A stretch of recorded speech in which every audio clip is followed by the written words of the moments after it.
The Fire Warrior swipes its flaming torch-like weapon at Vae'dai. It rolls a critical hit. It first of all deals 9 fire damage to her and has set itself up for some sort of threatening riposte. It looks as if she strikes at him, he's going to be ready to strike at her once more. As well, since he criticaled, this triggers something that is common amongst all Hierogs. Their race is subject to some sort of bloodline curse. Because it had scored a critical hit, it and Vae'dai are going to make basic attacks against each other as a free action, as some sort of ancient rite of war and battle is evoked in this instant. Whoever rolls the highest of the two gets to attack first. They both have cover against each other.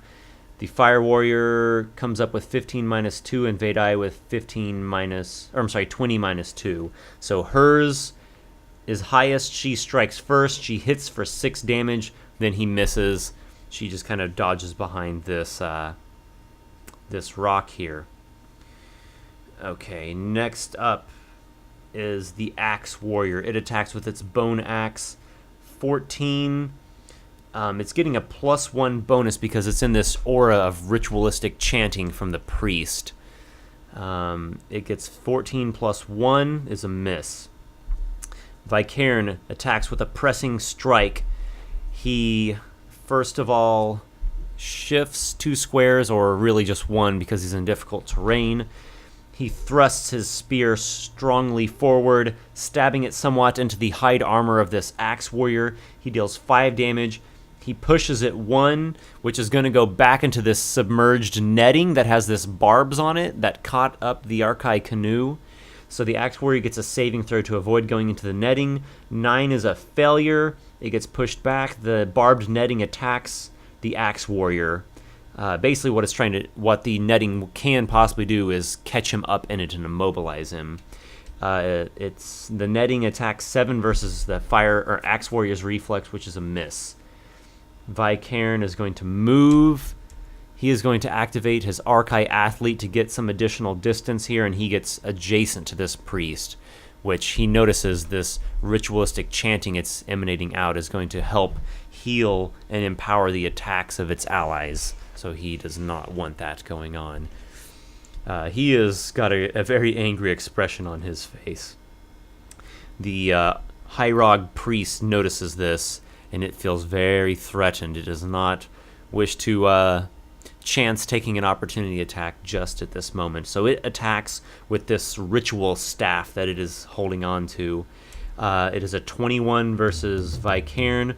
Vai'cairn takes 7 damage, and some sort of strange mystical effect begins to impair him. He now has -1 to all of his d20 rolls. His save will end that. Donjir sees that both the Arkai are quite hurt there. He is going to move. As he moves, Awaka moves as well. He is going to use his healing spirit power. So he channels primal healing. A number of healing spirits coalesce upon Vae'dai. She is able to spend a healing surge. She goes up from 5 hit points to 13. And the spirit companion transfers a little bit of healing onto Vai'cairn. He regains 3 hit points. Both the Arkai are still bloodied, but they've been healed some. Donjir now evokes a primal attack known as 2 Panthers. 2 spirit panthers spring forth from Donjir's totem. He bears a carved wooden totem in his hand, which it itself appears in the effigy of a panther. 2 spirit panthers pounce forth at this Hierog priest. The first one rolls a natural 1, it just swipes and doesn't do anything. The second has a 23 versus reflex, it is a hit. It deals 7 damage. And now, any enemies that are adjacent to Awaka are granting combat advantage, as the threatening growl of these spirit panthers lingers. Vae'dai finally has a chance to use her Hunter's Quarry. She will designate the Fire Warrior as her quarry. She attacks with Twin Strike.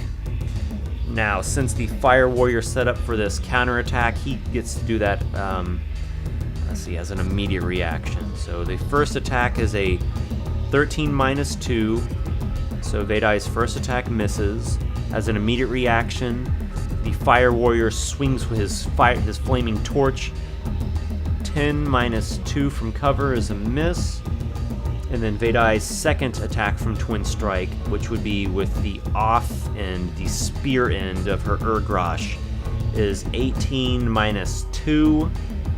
She deals a total of 9 damage. She rolled max. She stabs the Fire Warrior with a spear end. She kills him. She moves closer towards these allies, nodding at Donjir, grateful for his healing and his help. The Axe Warrior, who is left way out into the waters, decides to charge. And it is actually going to provoke here, first of all, an attack from Vai'cairn's threatening point feat. He makes an opportunity attack with his long spear. And as well, Awaka makes a Spirit's Fangs opportunity attack. Awaka misses, Vai'cairn hits and deals 6 damage. The charge attack versus Vai'cairn is 13, which is a miss.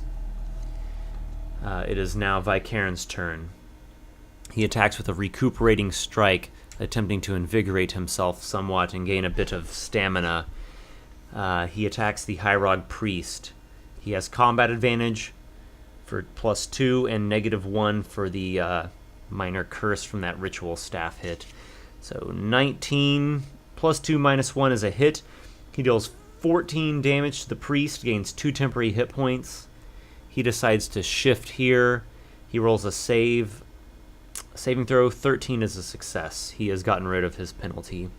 The priest decides to move. It cannot abide being next to these enemies. This is going to provoke an opportunity attack. Vai'cairn misses. It again attacks with a chant of fire and water. A strange watery effect engulfs Vai'cairn. It attacks for 10 versus his fortitude, which is a miss. Donjir is going to reconjure Awaka behind the Spirit Companion. He will move. Awaka attacks with Stalker's Strike. 18 versus Fortitude is a hit. It deals 6 damage and is again able to flank. Vae'dai designates the Axe Warrior as her hunter's quarry. She draws her chakram and she attacks with Evasive Strike. This allows her to shift before or after the attack. She'll shift somewhat nimbly. She'll activate her Archai Athlete to gain some additional distance on that shift. Her attack is a critical hit. The chakram cuts deeply through the beaded hide armor of the Axe Warrior. And he is critically... She deals 24 damage. This Axe Warrior is critically wounded. There is an immense gash with blood streaming out of it.